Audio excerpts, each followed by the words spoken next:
Welcome to Sporty Monday. Of course, a bright Monday morning.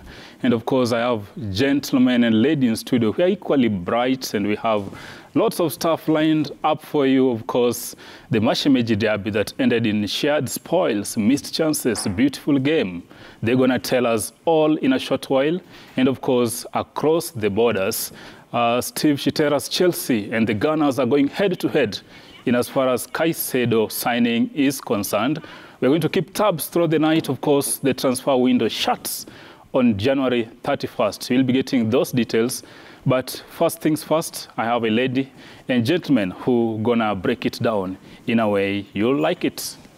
Zita? Yes, actually. Karibu sana. Asante sana. How are you this morning? I am very okay. How was your weekend? You know, I need to ask you that. Why? I just want to know. No, I just want to know how was your weekend. No, I did well. You did well? I'm doing well still.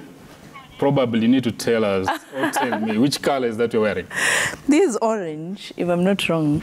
I think it's red. It's not red. Actually, we've talked about this. This is not red. This is orange. I think it's red. This one, yeah, is more of red because orange is in your background. Yeah. I think it's red and green. I don't know why she decided to. Maybe some gore confusion here and there, and then red. I don't know what it symbolizes, but it's orange. This is not red. Or hot orange. You know, ladies can tell you anything. She looks good. Don't worry, Zita. You're good. Thank you. Asante sana. Are you a leopard or a kogalo? I'm a leopard. You're a leopard? Yeah. Okay. In kogalo color. Kakarocho. Yes. Habari ya wewe? Niko salama, nimetulia. Weekend njema. I enjoyed my weekend. How? So, my team almost took me to the hospital. Which one? You have that is KCB. No flower KCB. girls. We led until around 80-something minutes in Moroni. And it was not good because I thought that we should have been leading the table at the moment. Actually, you led for 3 minutes. Yes, we led the table for some 3 minutes. Okay, yeah. Okay. That is what KCB can achieve in a season. Shitera, yeah? How are you, Bana? We are good. We are enjoying the signings because we are out of the FA. We left it for some teams to fight it out. I'm glad Arsenal saw the need to join Chelsea. Okay. Yeah. So small teams. We've left it for small teams. Yeah, we've left it for small teams. Okay. Let them enjoy. Okay. Yeah. Small teams, Shitera says, but first things first, let's begin back at home where we had the Mashemeji derby going down at the Nyayo National Stadium. That contest ending in shared spoils in a barren draw. Let's take a look at how it went down.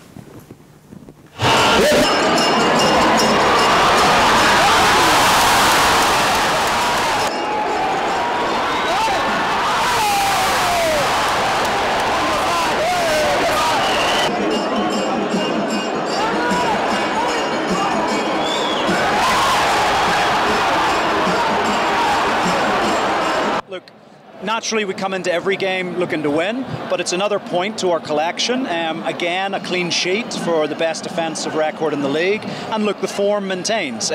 We had the best chance.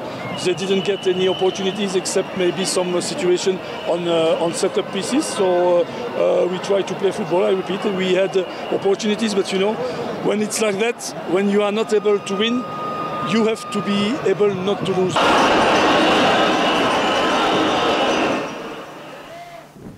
Yeah, Arocho, let me begin with you. First of all, your take on the football that went on that pitch for 90 minutes. Well, I'll start with off the pitch. Kudos to the fans who attended that match, and also to FC Leopards fans. I think FC Leopards needs to be commended for bringing back the fans. In each and every match you go, watch FC Leopards. At least they have a sizable number of fans. Into the pitch, good organization. I think the Federation did a good job trying to make sure that it's long since we had a crowd, such a crowd. So the crowd management and all that was commendable. Onto the playing surface, I think FC Leopards were on top. They had several chances Yeah. in this match. I still believe that they could have picked the 3 points. Mahia did not appear, if you ask me. I think it's perhaps the congestion of the fixtures. They've been playing back-to-back, 2-3 days, playing tough matches. So once again, for me, this is just about the beginning of new things in Kenyan soccer, because it's a starting point. A derby like this can help us pick the positives and move on as far as fans coming back to the stadium is concerned. Because the last time, I think, Nyayo Stadium had a full capacity. It was on a derby, though it was that match that we lost fans. But once again, good job, the organization, the fans, and each and every person who was involved in this match. Good organization, of course, good things will point out. And of course, I hope the federation and the concerned persons can just up the ante now as far as this is concerned. But Zita, maybe bring in the tactical aspect here. Leopards on top, good chances, but they didn't nick a win.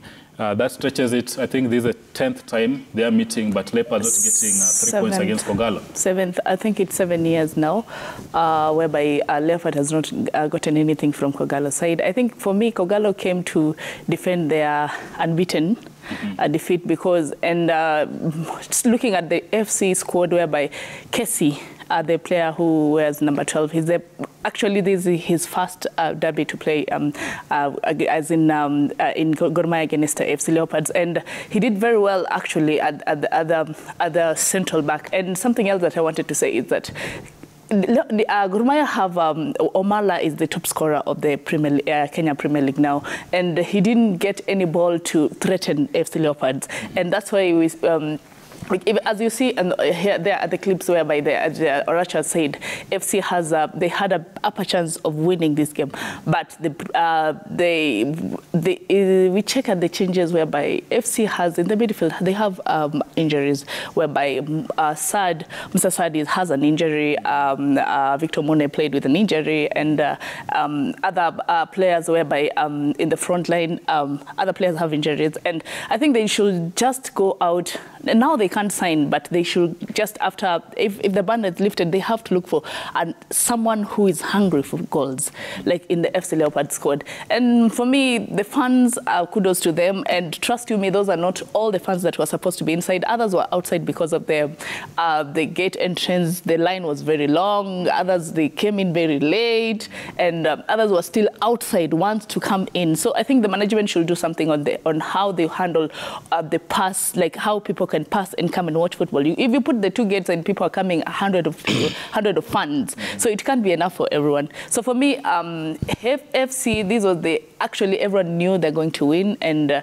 like even holding 90 for Gor Mahia when they have a top scorer, that's kudos to FC Leopards. But now they have to go for goals. Kudos to Ingwe Shitera, but the influence of Gad Matthews in this match cannot be overstated. He kept Gor in this game and earned them a point. Upper hand, lower hand, middle hand, I think those are just excuses. This is a game that FC Leopards would have easily won. But I think they came in a little bit intimidated from the tough statements that Gor issued along the week. I think it's a game that FC Leopards should have owned from the word go and got the 3 points. And as you clearly put it, it's been 9 seasons since FC Leopards won against Gor Mahia. It offered a great opportunity to overturn that history, but unfortunately, they stretched it further. I'll give it to FKF for organizing the start of the league. It's week 13. So far, so good. No sponsors, but we are enjoying the game. Unfortunately, we'll challenge Arocho. FC Leopards have been coming in the stadium. In Mombasa, fans traveled. The only teams that are not doing so well, I would say, is teams like KCB, Tusker. They need to up their game. Yes. I watched the match where Tusker was playing Bandari, I mean Sofapaka. entrance was free, but no fans. I challenged DJ Flash. I think is the only fan I know supporting Tusker. Is the only fan I know supporting KCB. You have a challenge to really rally the rest. To rally, not rallying because who do you rally? To recruit fans. I think you need to come up with a program of recruitment. Don't sit and enjoy and say that KCB is doing well, and yet on your side you are not doing well. I challenge you to come up with a program of recruitment. Arocho and DJ Flash on the other side of Tusker. I think derbies will pull the crowds. I'm happy. We have another derby in the name of Ulinzi and Kenya Police. We really need to start building a fan base behind such movements. And this will really decorate and color the Kenya Premier League. But that aside, I'm happy that the league is going on well, uninterrupted, unlike what we thought at the beginning. Beautiful, beautiful experiences. The other day, Barry Otieno reinstated Engine Ferrat, a clear indication that he should be on a scouting mission to try and build a team that will really represent Kenya going forward. It might look like a joke, but again, we have to start from somewhere. We were banned for a year. We are back. Let us collect the pieces from where we left. And I saw Arocho giving some statistics on Ferrat, the matches he has managed, what he has achieved. But that notwithstanding, I'll give you examples of coaches who came empty-handed but left with something. I'll give you an example at Chelsea. Di Matteo came with nothing at Chelsea, came out with the Champions League, something that Arsenal has never grabbed. Another coach, I'll give an example, is Sarri.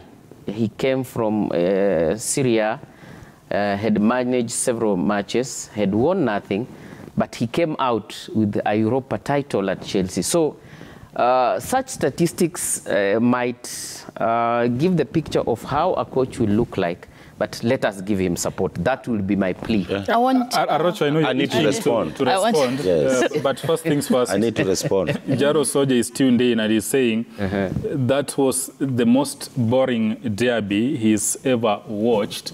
As you respond, I don't know whether you. I think it's just boring because Gor Mahia did not score. Yeah. It's tuned. Arocho. Well, to respond first, I'll respond on KCB. I think it's a challenge that I take. KCB as a management, as a bank, need to do something about our fans, because it's not only me who is the KCB fan. We have several fans. I think it's only you that I know. Okay, but we are very few.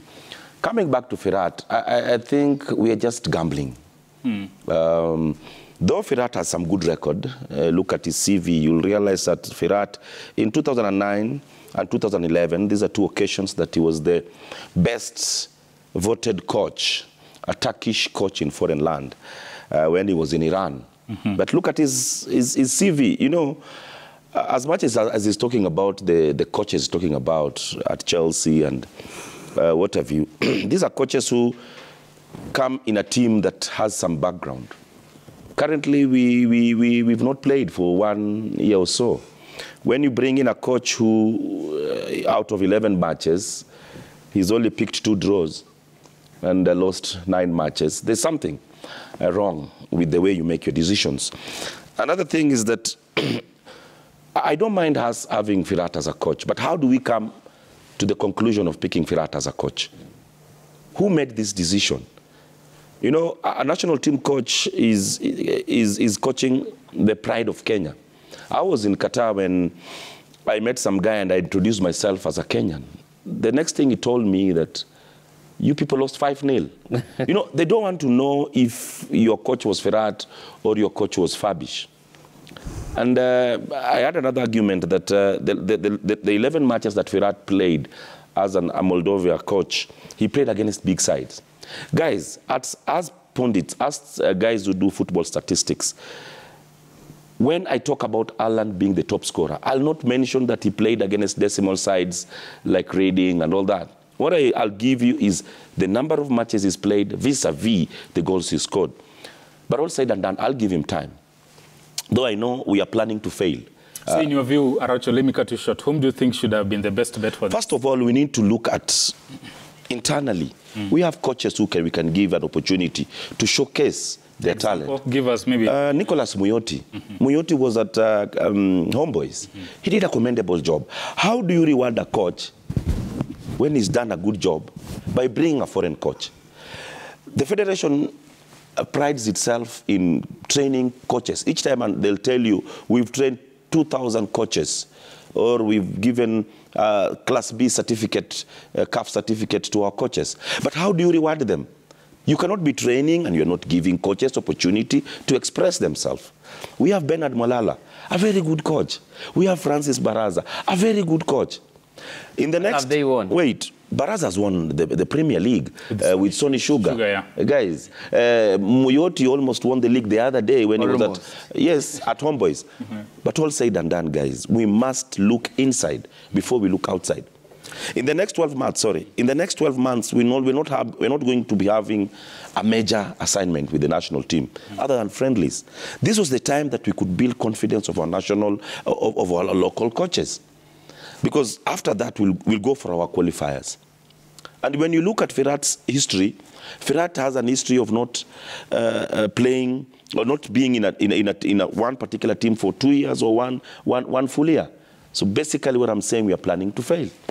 As Araujo says that, just a second, we had other matches, of course, at the coastal city of Mombasa, where Bandari's match was marred by drama, and of course, police were all over gloating after their win. Let's take a look at those clips or how it went down at the weekend.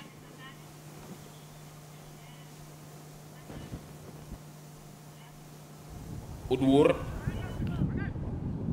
piga pembeni, nafika kule, Musamali anashindwa maarifa. Alex Juma mapema koli. Alex Juma almaarufu Keke. Kibiwot, Matthew Shikanda, Moses.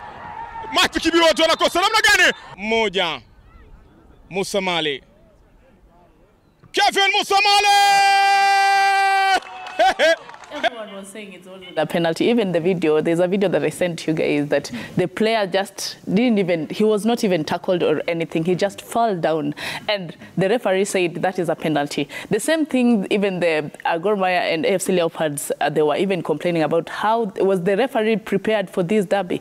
I don't know her name. I don't know her name is, I think I'll check. But was she prepared for the derby? So some things that is, we're trying to bring back the game, but there are people who, for me, I think the referees should start doing their work and stop killing the game. And something else that I wanted to even talk about is about the Vihiga Bullets. They're giving walkover to Sofapaka. Why was the walkover given? Vihiga Bullet has been supported by a lot of funds. Why don't these teams come up with how they can know how to raise funds to go to the game that are very far, like even the Nairobi game, the Sofapaka game they're supposed to play here? They have fan base at home. They can even charge like maybe 100 or what shillings when they're coming to watch the matches and help them to do it. The management of each and every football team should know how to come up with funds, should come up with ways on how to raise funds for the team. So for me, the walkover of Vihiga Bullets against Sofapaka wasn't advisable. A quick response. We are blaming our referees, but when was the last time they were paid? I'm not trying to justify. Wait. Are you trying to say I'm not trying. No. I'm not trying to justify the mistakes that they do. But one thing, we are also being very harsh on these referees. Look at the match she's alluding to, the match in Mombasa. Yes. The angle of the camera cannot give you the correct judgment of that penalty. You know, we just condemn. The referee was about 2-3 meters away from action. The video that we are watching is about 10-15 meters away from action. As much as we... Let me ask you a question, probably. Because it's forming discussion, the other team is protesting, stakeholders are protesting. It means something must have gone wrong. We are all looking at one angle. Other than the players, we, the third party, we're looking from one angle, the camera that we are being shown. But when a corner is being taken, Swila, the players and each and every person, most of the 70% of people in that pitch are watching the flight of the ball. The referee doesn't watch the flight of the ball. He's watching the action down here. So you feel I'm not trying to justify. Wait, I'm not trying to justify the mistake, but I'm just giving the referee a benefit of doubt. He or she had the best position to make that judgment. But once again, to what she's saying, we also need to look at the remuneration of our referees. I'm not trying to justify that they should, if they are not paid, they make wrong calls. But when was the last time we paid our referees? Tara, what's your thought on my thoughts? Because this issue of officiating has been with us since 2-3 years ago. Actually, last year we discussed a lot on this. What's your thought on what transpired? Actually, my thought is we cannot get it 100%. Everyone in his or her role is not 100%. I just raised the issue of funds, bare minimum, KCB. Players, the standards are not up to where we were probably 4 years ago. The standards are down. But each and every player should really work towards tightening the nuts in their own area. Players should tighten the nuts in their area, referees, coaches, the federation. I would say it's a good start, but I will give it 40%. Referees, FKF, players. So let us not direct our blame towards one direction, and yet it's a holistic thing that we really need to look at it. Look at the players.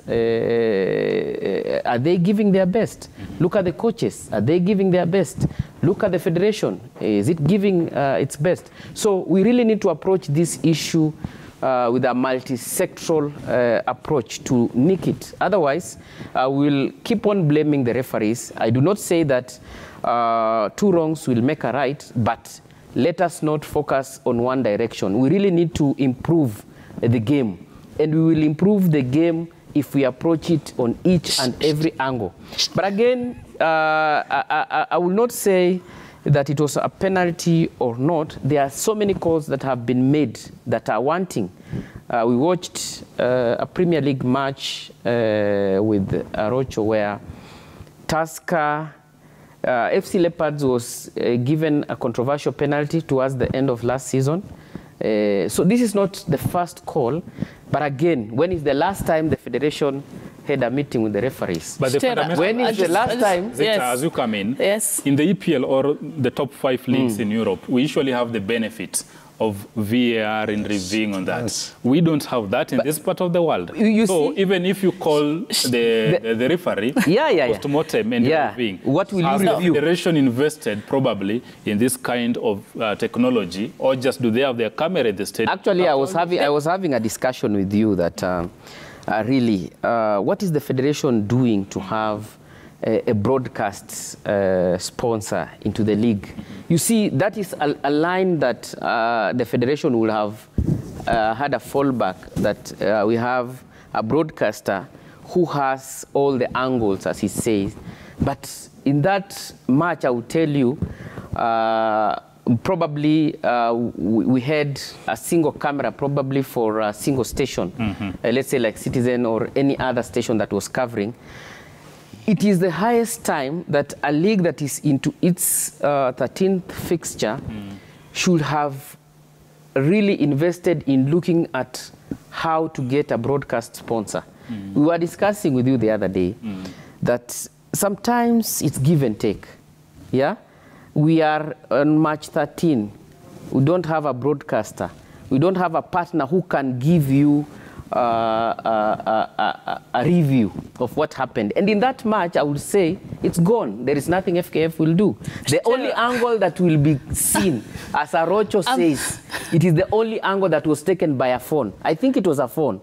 And a phone, from where I sit, from my training will not give you the correct view because of the quality that was given. So in a way, I will support Arocho because the referee was closer than us, than the person who was recording that match on a phone. It's very funny the way Arocho and Shitera, they're calling a spade a big spoon. You know, it's not the first time. It might be a spoon. It's not the first time. It might be a spoon, but from an angle that I'm looking at it, I'll look at it as a spade. It's not the first time that the things about, like, the complaints about referees that have been raised. Even the last on Wednesday, even last Sunday, the match against Gor Mahia was played was it in Vihiga or somewhere where yes, there was a complaint against the two penalties that were awarded. Yes, yeah, there was a complaint about that. So you can't come here and tell me that, you know, we need to fix this.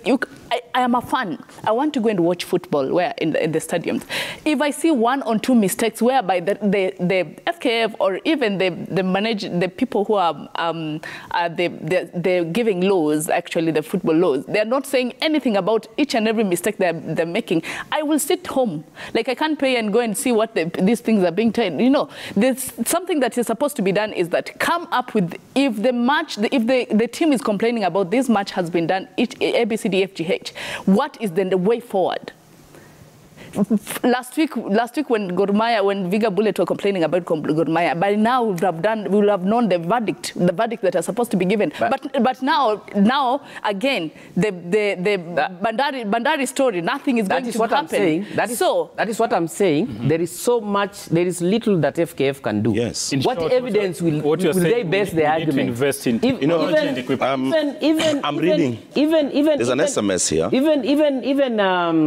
That match against Bandari, I saw it was Muyoti who was complaining, the coach. There is little he can do. What evidence does he have to pin the referee down? So even as you bring up the suggestion, don't base your evidence on a phone recording where I will question the pixels before I question. Yes. Let the penalty. Let me bring Honorable Karanga, the Vihiga patron, former governor. Good morning. Kindly talk about the Bullet versus Gor Mahia match where the referee just gave out 2 penalties to Gor Mahia unfairly. Yes. The ref was just afraid, should I say this, but afraid of Gone fan base and gave them the win. It's unfair. What I'd like to say about officiating is that... But he has not talked about the reason they did not honor their match. No, they don't have money. I've been saying it. Wait, let me just finish. I've been telling you that this league is going to have a lot of walkovers, and you really you are hard on me. No. But that one let us register. Let us register at least 5. It's only 1. No, it's coming. Bandari is bringing you another walkover. Let's have at least 5. Then we can have the discussion. No, let me just respond. Let's have order, because we have to cover other subjects. Let me just respond to this. What I'm trying to say. When you're talking about officiating, it is on an individual basis, game by game. You cannot have a blanket condemnation of these referees. Great. But coming back to your issue, guys, let's give the referees the benefit of doubt. They are the professionals. They are closer to the event. Yes, they might make mistakes here and there, but how do you pick them on their mistakes? There is no video. There's no evidence. There's no evidence. Because most human beings, I will tell you, they are short-sighted. So where you are sitting, you cannot say that the referee made a wrong call. Telecom is challenge on the federation to invest on technology and equipment. Barry Otieno is watching, and so the federation honkos. Again, he cannot do it. And again, he cannot do it alone. He needs to invest in a broadcast partner. The message is home. But during the week, of course, Shitera had time to engage one Colin Sinjera, a decorated legend